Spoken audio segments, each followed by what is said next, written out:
আসসালামু আলাইকুম বন্ধুরা, আজকে আপনাদেরকে বারবিকিউ কিভাবে করতে হয় পুরোটা দেখাতে পারবো না, তবে আজকে অল্পতে আমি দেখাবো আপনাদেরকে। আমরা বারবিকিউ করেছিলাম সেই ভিডিওগুলো।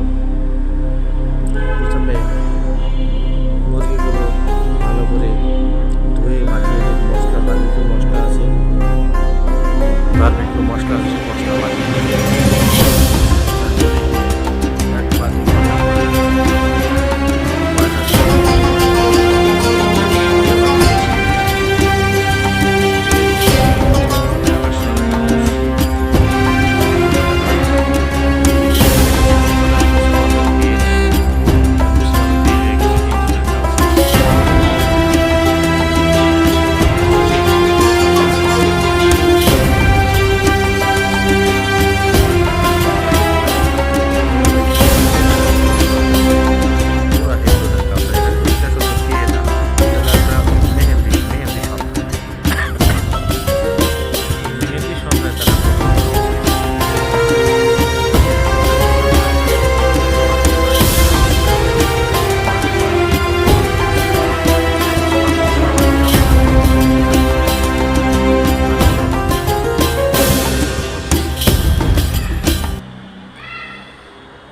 আল্লাহ, তুমি আমাদের ক্ষমা করে দাও। আল্লাহ, আল্লাহ, তুমি আমাদের মাফ করে দাও। আল্লাহ,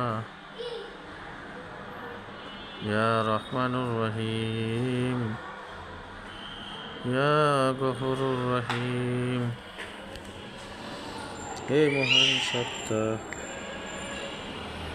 আমাদেরকে তুমি ক্ষমা করে দাও।